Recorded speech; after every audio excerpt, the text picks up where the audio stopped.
Thanks very much for that great welcome, and I'm sorry I haven't got my guitar here to entertain you this morning. It would have been fun.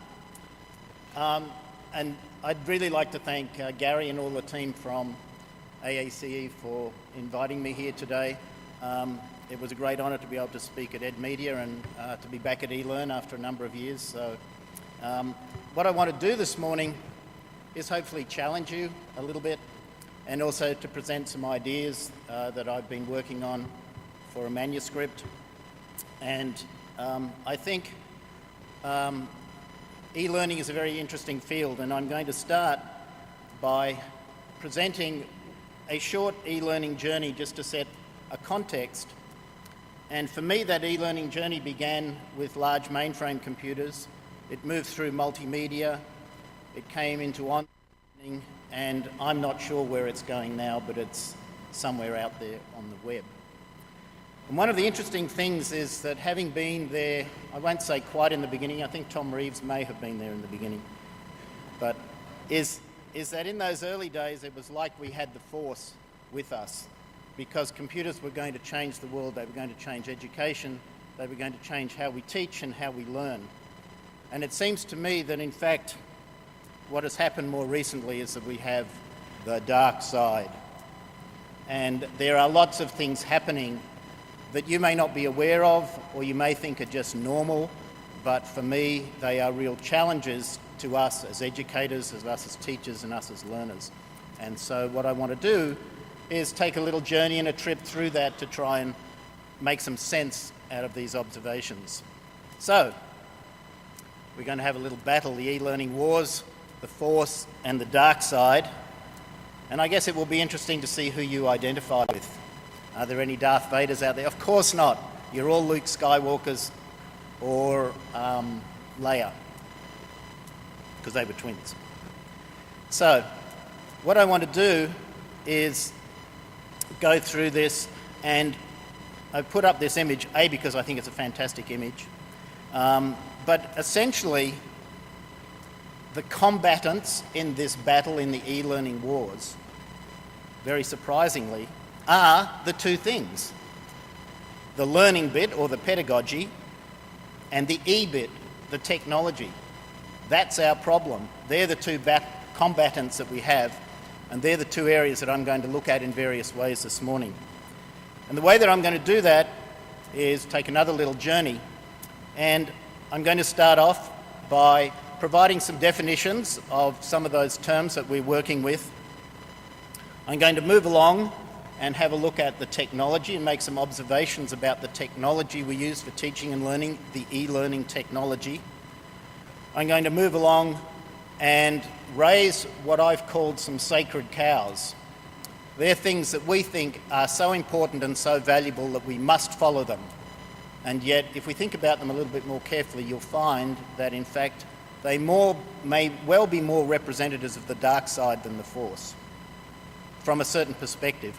And my perspective, just so you know, and I will say it again, is as a designer. And I want to talk about design. I want to talk about the design challenges that we face. And finally, I'm going to reintroduce a model that I've just developed and publishing, which is called design alchemy. So that's a little journey that we're going to take.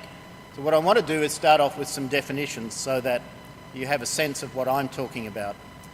And those definitions start off with the word pedagogy. And I know that traditionally, in the US at least, pedagogy is often to do with teaching and learning.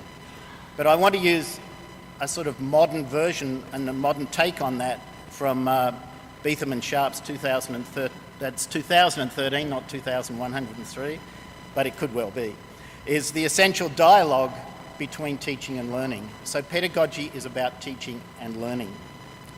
The second definition out of our friend Wikipedia is technology.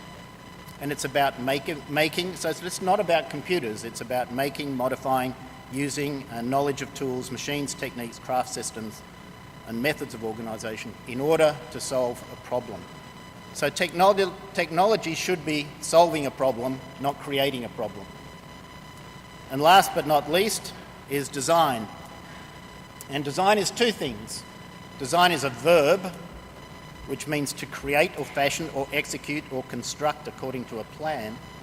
But it's also a noun, so the way parts of something are formed and arranged for a particular use. So I can design something, and as a result, I create a design. So I will be using those two terms interchangeably when they come up. So that, just by way of background, there's some definitions.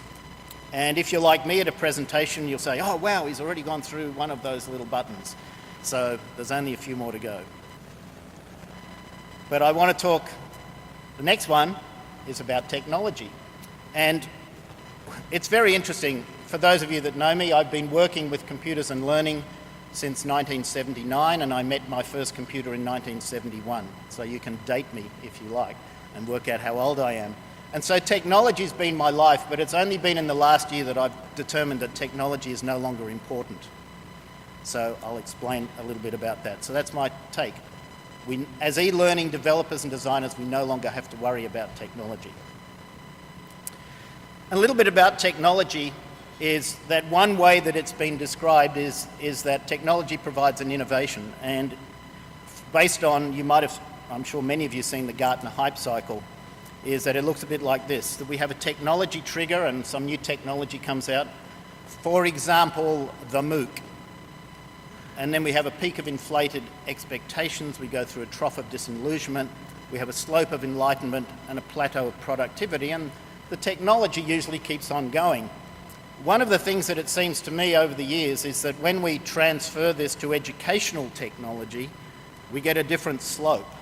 And we do get enlightenment, and we do get productivity, but then it goes, and we end up with what I call a slope of forgetfulness.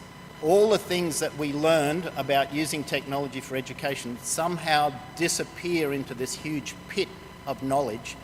And unfortunately, what seems to me to happen often is when a new generation of people come through, they don't know, and they assume there is no existing knowledge, and so they try and reinvent it. And so what we get is a slightly different perspective of what I call a knowledge half-life. And if you cycle through the decades, starting with programmed instruction in the 60s, computer-assisted learning in the 70s, hypermedia in the 80s, multimedia in the 90s, online learning in the 2000s, it's already 10 years ago or more, personal learning right about now, open learning coming, and I'm not sure what will be in the future, but what we have is what I see as these ongoing slopes of forgetfulness, is that we sort of forget about our past and we keep on trying to go with the new technology. And as a practitioner in the field and an observer, what I see is online learning or e-learning that really is nothing like it should be. And of course none of you as practitioners develop those materials, but so many other people do, and I don't know why, and I'm trying to find that question. So with that knowledge half-life, we can sort of get an e-learning continuum, and that continuum has on one side using technology to access information. In the middle we have the dastardly learning management systems, and on the right-hand side we have interactions and simulations. And what I'd like you to do in a very quick session, I've got two dates there, 1983 and 2013. Where would you put them? And I guess I've given you some hints already in terms of this continuum. So I'll just give you 5 seconds. This is how I see it. 1983 lives over here when we had the Force with us and we knew that simulation and interaction was the way to use technology as a tool. 2013 seems to be down here where e-learning seems to be good when people are very good at creating digital paper. It's quite staggering. But that's where we've gone, backwards. And rather than our focus being on learning with technology, our focus now seems to be on the technology and maybe some learning will happen. Now, that may be not true for each of you out there, but it is certainly true for me in terms of people that I see. And people, I can tell you, are in the university systems who do not know how to use online learning systems, even though they're told to do so. So that's an e-learning continuum, and that's a perspective of technology.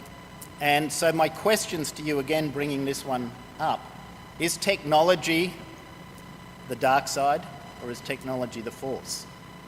Or can it be both, I guess is the question.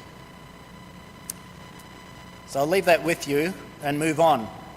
And I want to look briefly at what I've called some sacred cows. Now, if you don't know what a sacred cow is, I'll let you know. First of all, here's a picture of a sacred cow. And it's something that's considered immune from question or criticism. And what I've done is I've identified 8 things that I think often are immune from criticism. We think that they're the right things to do, but I'm going to challenge that they are the right things. And what I find is, depending on how we think about these, they will either be a force for you as an e-learning developer and an e-learning user, or they will be the dark side and they will really destroy what we do.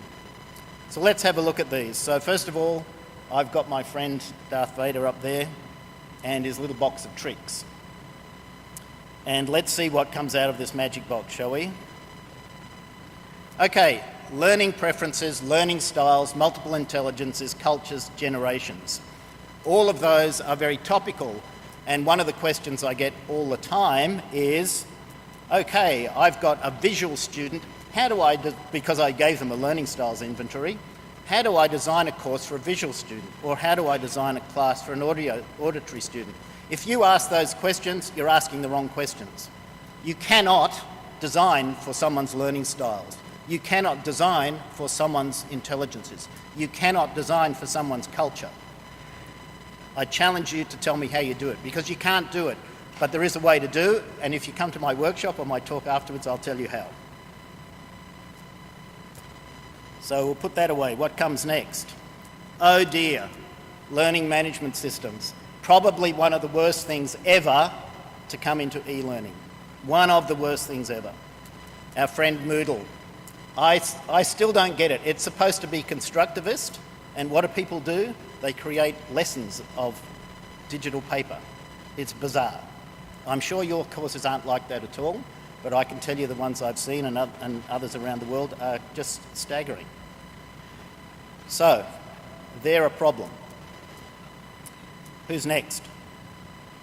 Oh, our friend the MOOC. And I know you're all doing a workshop yesterday on the MOOC, and because I've been around far too long, I'm now entering the age that I never thought I would, because my brother is older than me and he was into conspiracy theories. I'm now into conspiracy theories. So the MOOC to me is a wonderful thing, and we can get great benefit, but there's nothing magical about a MOOC. What is the design behind a MOOC? If you think about what's the design behind a MOOC, you can access some resources and you can talk to people. And I sure get shot down by the MOOC experts here, but it doesn't seem to be much more than that. However, what my conspiracy theory is, the reason that it's growing so quickly is because there's all these people who are going to eventually benefit out of it by marketing MOOCs. It's not about education, it's about marketing. And I suggest that when you look at technology, you have a very careful look about how much it's to do with marketing and how little it's to do with education. We'll put the MOOC to bed. Oh, another one, the flipped classroom. This is another trend that seems to have appeared recently, and it's like, oh, we have to flip our classrooms. And it's like, why? People have been doing it for centuries. Good teachers have been doing this type of practice for years. And yet we have this thing, the traditional and the flipped, and I guess I should have a flipped classroom because why? Well, surprise, surprise, all those companies who are providing videos that you can access at home are no doubt pushing the flipped classroom. It has nothing to do with education, ladies and gentlemen. It has to do with people making money. It's not about education, it's not about pedagogy, it's about technology and it's about money. So we'll put the flipped classroom away. Grading. Teachers, we love grading, don't we? Again, grading's really important if it's done properly, but we now seem to have a mania where everything the student does, every word they type, has to have a grade, has to have a point, has to be marked every day, every hour, every week. It's insane, and it's nonsense.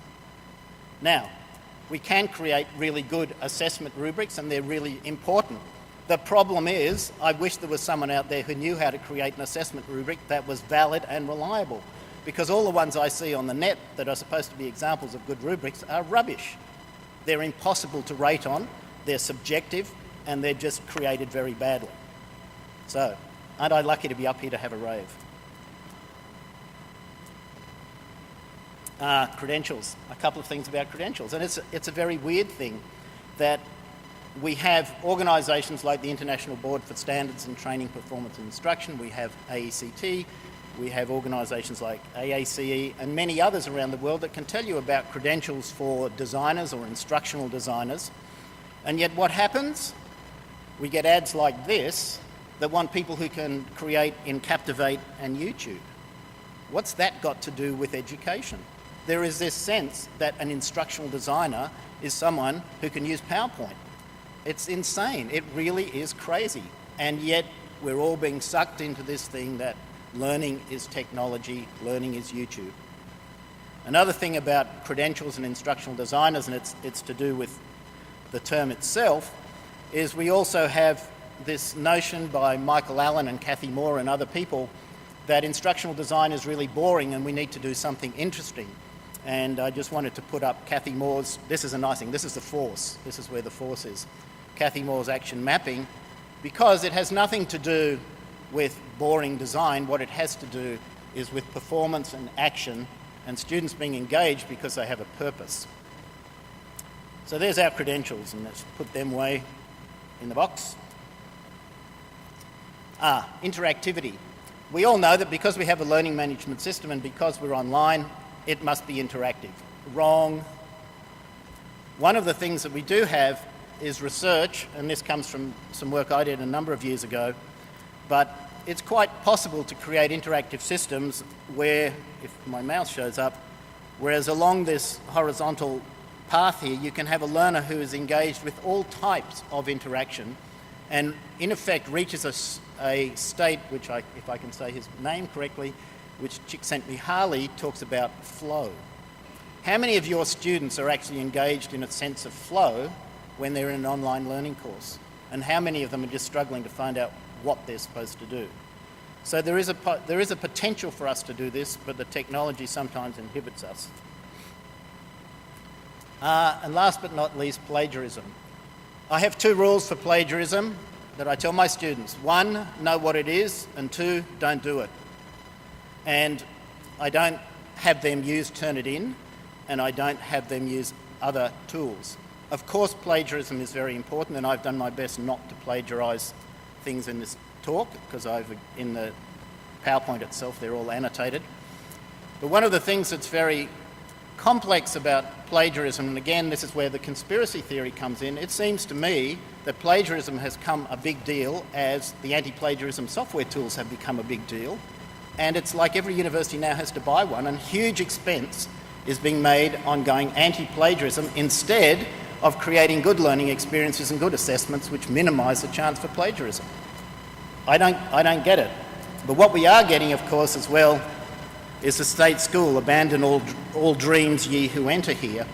And not only are we getting schools that are looking a bit like a penitentiary, we're getting the language of a penitentiary, where we have to have surveillance systems over students. And I'm trying to figure out what is going on when education has to put in systems that provide surveillance over students.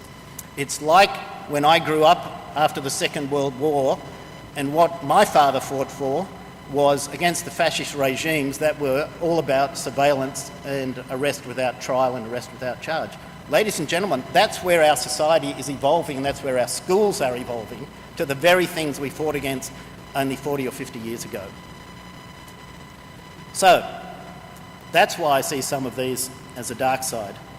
But there is some hope, and the hope is if we think a little differently, that we can use these things to our benefit and not against us and against our design. Many of you will have heard Sir Ken Robinson, and I was pleased that I worked out on PowerPoint how not to present you with 100 lines of text that I can read out to you. He said, "So in place of curiosity, what we have is a culture of compliance. Our children and teachers are encouraged to follow routine algorithms rather than rather than to excite that power of imagination and curiosity. We all create our own lives through this restless process of imagining alternatives and possibilities, and what one of the roles of education is to waken and develop these powers of creativity. Instead, what we have is a culture of standardisation. There is wonderful work happening in this country and in all countries, but I have to say it's happening in spite of the dominant culture of education, not because of it. It's like people are sailing into a headwind all the time. And the reason I think is this, that many of the current policies are based on mechanistic conceptions of education. It's like education is an industrial process that can be improved just by having better data, and somewhere in, I think, the back of the minds of some policymakers is this idea that if we fine-tune it well enough, if we get it just right, it will all come along perfectly into the future. It won't, and it never did. Whoops, sorry. It's wanting to play again. We won't play it again. But I'll just, while it's coming out again, I think Ken Robinson's views of the world and his insights into what education and training can be are incredibly insightful and incredibly valuable. And especially when he talks about the education system that in a sense is the dark side against the teachers who are the forces of light and have the force with them. So that's my sacred cows, and I hope maybe it's raised some questions. So as we move along this little journey, I want to talk about design. And design is my passion, it's what I write about, and it's what I do. I used to be a digital native, but now I'm apparently just a digital immigrant, so I design instead. So one of the questions, what is design? And having done a lot of research on this, if you want to take our colleague Dave Merrill's approach when he was in 1996, it was a great talk, when he basically, I think he almost had a stick and drew a line in the sand and said, we're standing against the shifting sands of new paradigms and realities. We've drawn a line, we boldly reclaim the technology of instructional design built around the rock of instructional science. So is it enough for us to see instructional design as a science? The question that I ask is, if it's okay as a science, how come it's not working? So what's wrong with it? So we could go the other side and say, well, what about design as an art? Because there's certainly people who talk about design as an art. Let us get used to looking at the world through the eyes of others. Our task is to make a new kind of artist, a creator capable of understanding every kind of need. Because he knows how to approach human needs, we wish to make him conscious of his creative power, not scared of new facts. And so the question then, is design a science? Is design an art? Or is it something else? And I'll leave that open for you to have a look at. But I'll put this great image back up there just to remind you that we're talking about with design as whether it is a science or whether it is an art. And perhaps you've never thought about it being either one of those two things. But in talking about design, let me just flip through very quickly a couple of design models, and I've selected some from 3 different areas. There's the instructional design field that has a zillion models. All of them look pretty much like Dick and Carey's models, and very much represented on the ADDIE model. If we move forward a little bit, we've got understanding by design. Some of you may know it as backwards design by Wiggins and McTigue. And again, that's a waterfall model, and it's got a slightly different representation. If we move forward in a different design model is the constructive alignment framework by Jonathan Biggs. And again, that looks differently. This one's vertical rather than horizontal.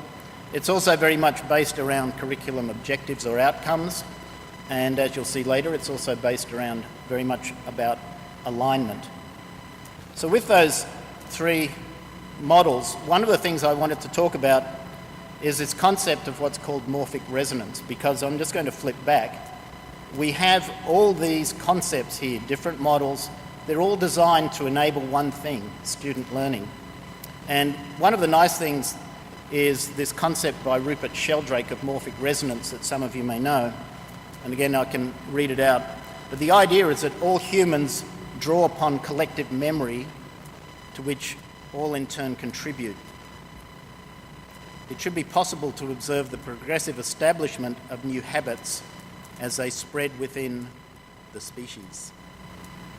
For example, when people learn something new, such as windsurfing, then as more people learn it, or learn to do it, it should trend to become progressively easier to learn, just because so many others are doing it and have that skill.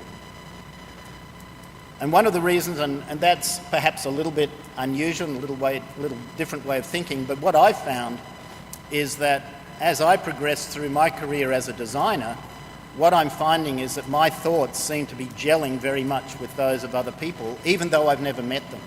And it's like, well, how does this happen? How do these thoughts come together? And it seems morphic resonance, which is playing again and again, seems to be one way to explain this, that as more people learn how to design and have a way of designing, then more and more people should design better, and that's what I'm hoping. But we'll move on and look at a design continuum. And this design continuum looks at those three areas. It looks at instructional design, it looks at universal or backwards design, and it looks at learning design. And I must say that I've had, for those of you that have heard me speak before, I'm often critical of instructional design practices, and one of the reasons for that is because of what I see as the result of instructional design. And again, going back to one of those sacred cows, probably the reason is not the problem with instructional design, it's because we're hiring instructional designers who don't know anything about instructional design, and that's a problem. However, when you look at instructional design and the theories, what you tend to have is instructional design is about designing something so teachers can use it.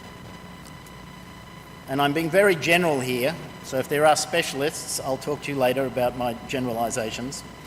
Universal and backwards design is more about teachers and learners, and learning design is much more about the learner. And one of the issues we face today, especially with e-learning, is that more and more students are now learning away from a campus. They're learning at home in their own environment, and therefore they don't have a teacher. So if you take the position that instructional design is for teachers, we don't need some of the principles of instructional design. We need to rethink what design is. And so I'm not going to make any arguments about where I live. I live over here in terms of my design practice and my design thinking. And part of that thinking means that as a designer, I'm thinking only about the learner. And in fact, the more I think about it, what I'm doing in terms of design is building teaching into the design, because one of my arguments is that, and George Siemens prompted this before, a number of years ago, is that perhaps we don't need teachers anymore. And I know that's contentious, but if we have good designs, what do we need? And I will try and answer that. But one of the things is that there are changing roles of teachers. And I had a very interesting discussion with Clark Quinn, some of you may know, last night, about the fact that in a classroom now, any of the participants can be teachers, any can be designers, and anybody can be learners. It's far more blurred than it used to be. But one of the things that also goes with is we need to have a philosophy of learning. And the question is, what is your philosophy of teaching and learning? Do you have one? And if not, why not? You need to have a philosophy of learning. And what goes along with that is an epistemology. Where do you think knowledge resides? If you think knowledge resides within you because you're a teacher, then I think you've got a big shock coming. Knowledge no longer resides in the individual, it resides in the net, and it resides in the collective force of the connections. So there's lots of things, and because of that, we have to rethink what our design practice is. I don't think it's any good to design for teachers. Of course, if you do have a traditional classroom where you have a teacher at the front of the class and the students sit there quietly, then yes, by all means, go ahead and design. But we can do much better than that. So, that says we're not going anywhere. Maybe there's another one. We're going to look at some design challenges. Based on what I've talked about this morning, there are some paradoxes that I'd like to raise. And the first one, and there's 6 of them, so they have to fit on the screen. I apologise for the size of the font. As I said in the beginning, technology should have caused a revolution in how we learn and how we teach. And yet education seems to be constraining rather than empowering. And the question is, why is this so? And you can see that there's sort of this light and dark side of these paradoxes. We have an extensive range of validated designer competencies for instructional designers or learning designers, yet in practice those competencies are not valued or even used. The technology that we have today promotes collaboration and connections and a pedagogy for social learning, but the educational systems are going through surveillance and generating fear that you'll actually be seen with somebody. We claim that online learning enables interactivity, and yet applications are more and more becoming non-interactive. Learning with technology allows us to have a range of roles, and yet both learners and teachers are sometimes just left as passive observers and onlookers. And finally, we have extensive knowledge about learning and teaching, and yet that knowledge, as I showed through the sacred cows, can often be a distractor to how we think rather than something which benefits how we think. So with those design paradoxes also come some design challenges. And there are three of these that I want to detail specifically. In terms of a designer, one of the things that we've got is an increasing number of people being hired to teach online classes who've got no teaching experience and no design experience, and yet they're being asked to design the class and they're being asked to teach the class. And I know David Merrill has a lot to say about that. So the question is, how do we cater for them? The second thing, we have an increasing number of online learners who are learning by themselves, away technically from other people, although of course they have connections, but not always connected to a teacher. And we continue to have increased performance demands on how people will actually do the job that they're supposed to be trained for. So in one of those challenges, and the way to respond to that is what I call design alchemy, and that's what I want to talk about now, is a concept that addresses those challenges, addresses the paradoxes, and what I would argue is also deals with those sacred cows in a particular way. So that's the one to talk about now. So basically, coming back to that diagram where I talked about the sort of art and science as being two aspects of design, for those of you, and I don't confess to know a lot about alchemy, but alchemy is in a way a combination of art and science. And so I feel very strongly that design and learning is about, using some of Ken Robertson's works, about imagination and innovation and curiosity and creativity. And they're not necessarily words that go with a scientific approach.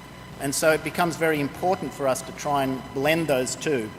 And so the notion of design alchemy, which will be the title of a book coming out, also brings in the notion of the alchemist.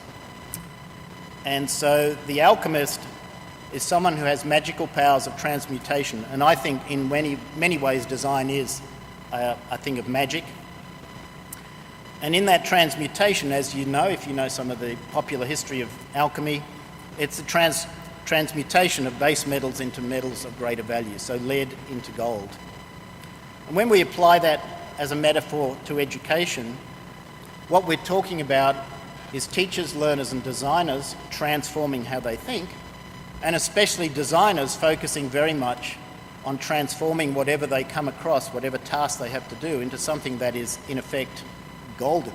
So we have golden learning experiences. And that's the role of the alchemist. And I believe there are ways that we can do that. So design alchemy itself is a fairly straightforward concept. And if you want to look at it and align it up, you can see that it fits quite nicely in terms of Dick and Carey's model. And the interesting thing with any design model is that we have to start somewhere and we have to finish somewhere. So it's not surprising these all look the same. But the design alchemy has three discrete components. It has a pedagogy underpinning it. It has a practice, a model for practice, and it has a set of assets, and I'll explain what they are. And they do align with other models, it's just my way of talking about it. So let's look first at the pedagogy. And the design alchemy pedagogy is based around 5 areas. Of course, there could be more, but these try and encapsulate some of my thinking. So the first thing is constructivism. So the learning theory about constructivism is the way that we construct, deconstruct and reconstruct our ideas, and that comes from the work of Dewey, Piaget and David Jonassen. So constructivism is an important aspect of the theory and the pedagogy underpinning design alchemy. The second one, from the work of Bandura and Vygotsky and others with social learning and social constructivism, is that we learn well, or part of learning is when we're with other people, and that's why we come to conferences, so we meet people and hear what others have to say, and why we like Facebook and Twitter and other social events so that we can connect with them. The pedagogy is also underpinned by situated cognition, which comes from Brown, Collins and Duguid, as well as Bill Clancy, and that is very much about that we learn based on things being contextualised, so that relates to authentic learning. And situated learning and contextual learning. We have experiential learning that comes out of the work of Kolb and Fry, that we need to experience something to learn it. And lastly, connectivism, that has its origins well before George Siemens talked about it, but the idea that learning is part of a greater process and that learning can come through connections rather than just through an individual's endeavours. So that's the underpinning informing pedagogy behind design alchemy, and they come together into a learner-centred approach so that, and as I said before, the more that I work in education, the more that I see that I have to focus on the student, not the teacher.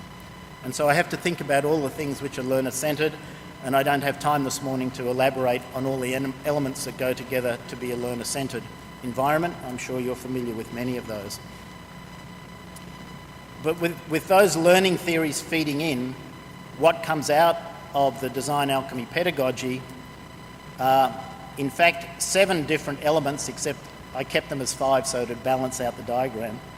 So the first 2 are that as a designer, what I have to make sure is that my learners are active and creative. So the students are active, well, participants, all the class participants or the course participants need to be active and creative. The second thing is that their learning needs to be social and it also needs to be inclusive.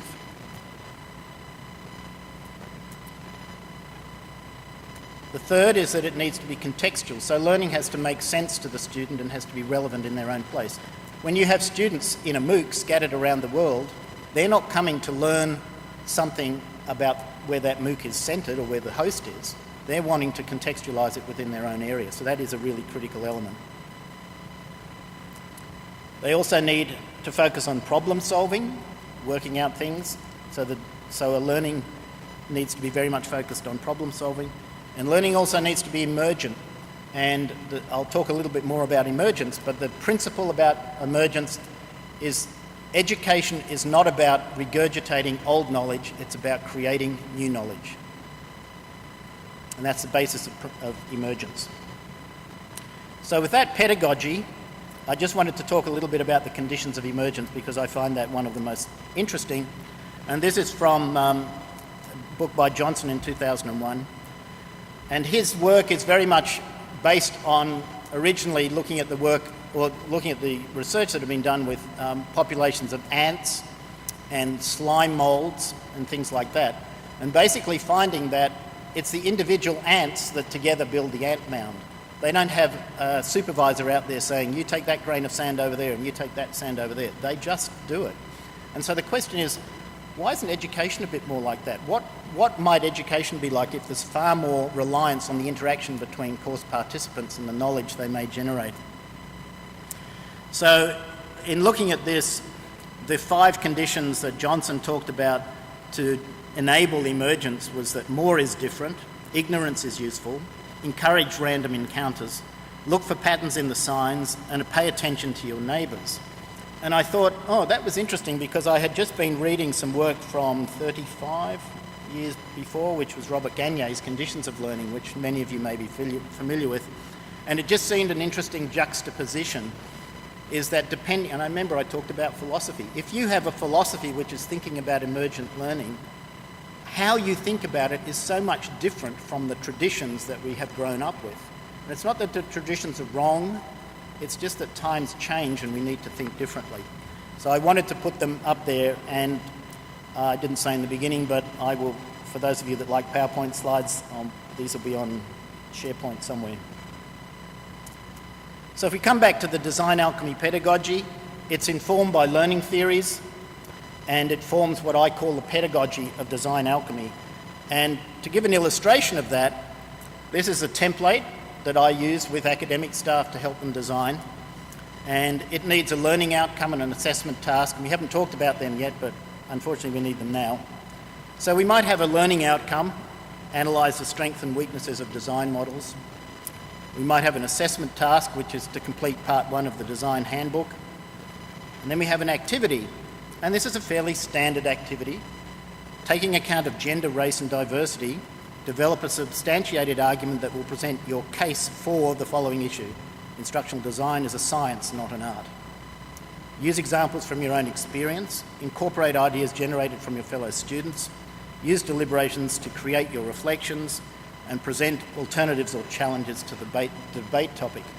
And what I have is, I have on my right-hand side the scaffolding of the pedagogy.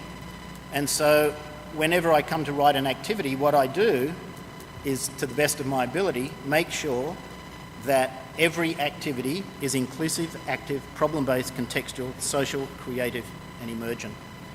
And what I believe, and what it has shown in practice, is that when we have lots of designers by assignment who have to create learning activities, this will be a really neat tool for them to use, because it's founded on the learning theories that we all subscribe to, and it's a very easy pedagogy, and it's labelled really easily, and you don't have to get very complex. But there is a bit more than this. And I just wanted to put this in here because I like putting little flash bits in. One of the things about learning activities I encourage you to do is stop using discussion forums. Rule them out of anything you'd ever do. Stop using discussion forums. Now, notice that I didn't say stop using the discussion forum tool. I just said stop using discussion forums. And one of the things that happens is when you stop thinking about that, because you have a discussion or a forum tool, you have to have a discussion, you start changing your whole view of teaching and learning, certainly from people I've worked with. So instead, and I'm sure you all do this, but instead of having a discussion, have a role play, have a debate. Send students out to debate, to collect data and upload it. You can use a discussion tool to do that, it just doesn't have to be a discussion. So, try it, stop using discussions. The second part of design alchemy is the practice, and this is the neat part that I like the best, because I can work with an academic staff member, and in a matter of 2 hours, I can design a complete course. Not the full details, not the full specifications, but I can have the whole course scoped out. And I've done it a number of times, so I'm confident enough to say it works. And one of the reasons for that is because I don't worry about subject matter or content. We don't have to worry about subject matter when we're designers. But the practice is a really neat practice. It starts off with the knowledge application, and you'll see that this is similar to other design practices. What do we want students to be able to do when they finish the course of study? That's the knowledge application. Many courses don't do that. The knowledge application, once you have that statement, will generate your learning outcomes. Your learning outcomes define your assessment items. Your assessment items define your learning activities. Your learning activities define and identify your learning resources. Learning resources are people, media, texts, anything that you need to use. And hey presto, I have a course design. And I can tell you it happens very quickly. In other words, you have a whole, as a designer, it's like I've sketched out what the whole, if I'm an architect, I know what the whole house looks like. And I haven't done the painting, I haven't done the electrics, and I haven't done the landscaping, but I know exactly what it's going to look like and which way it's facing. North facing, I think, is good, or is it south facing in this part of the world? But it also goes backwards, sort of like a confirmation or a validation. My learning resources inform my learning activities. My learning activities create my assessment items. My assessment items provide evidence of the learning outcomes. The learning outcomes confirm that I can apply the knowledge, and therefore I have evidence of understanding and perform. And one of the things that I have in here, or I don't have in here, is the word evaluation.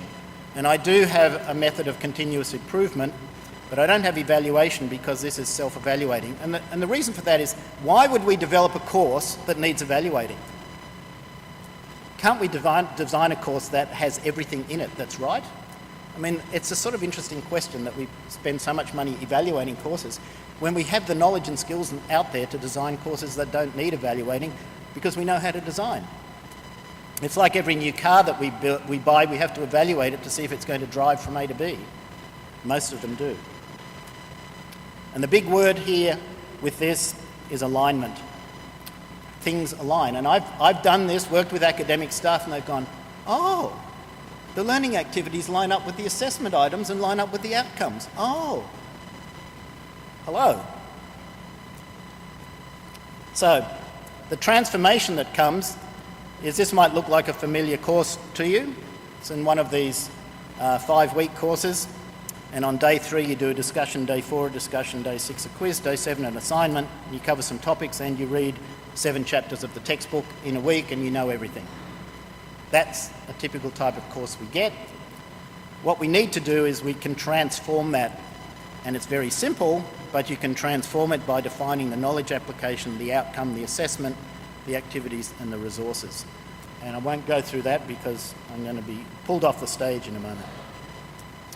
But I will be talking more about that this afternoon in the workshop, and also happy to talk about it this morning at 10 o'clock.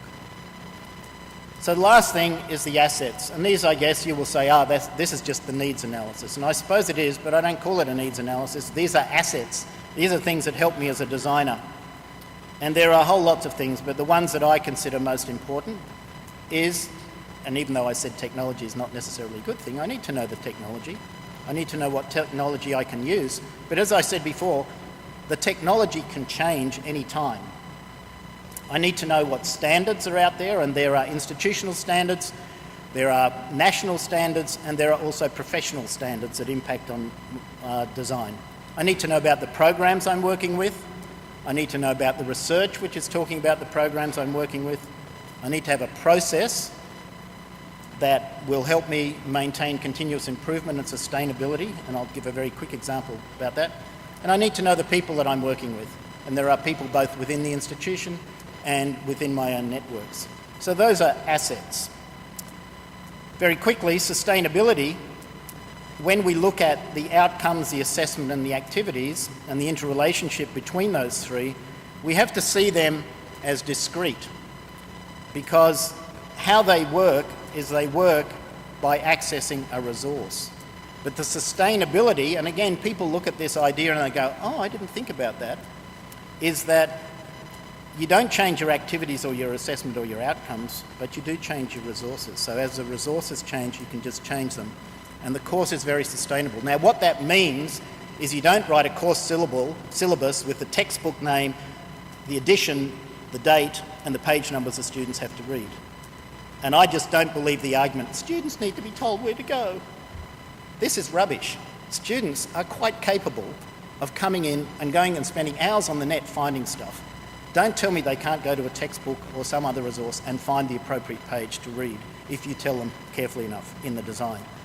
So you can get rid of a whole lot of design effort, and I've worked with editors who say, oh, this would be great if every time there's a new textbook, we have to rewrite the whole study guide. I mean, this is nonsense. It's crazy. Okay, so that's design alchemy. Pedagogy, practice, and assets. And it's a combination, of art and science. So in today's journey, I've tried to take you through some definitions, some technology, some sacred cows, some design challenges, and lastly, design alchemy. And where we started is with e-learning. Is it the dark side or the force? And I guess we have so many challenges that we've got to face, and that we still have some things that I can see represent the dark side and some the force. However, if we want to go with the force, and that force is the pedagogy, not the technology. And that's just one little way you can look at them. And of course, if you go with the pedagogy and go with the force, good old Luke Skywalker, then of course you go with design alchemy. Design alchemy is about transformation. It's about transforming your pedagogy from teacher-centred, content-based pedagogy to a learner-centred and outcomes-based pedagogy. It's about transforming learning. Learning is not about consuming and watching, it's about creating and imagining. And it's about transforming teaching. It's not the teacher as the sage, the master, the presenter, or the guide. It's the teacher as the elder, the teacher as the apprentice, the teacher as the facilitator, and the teacher and the mentor. And so, having said that, I wish you every success. Go out and be a design alchemist and enjoy. Thank you very much.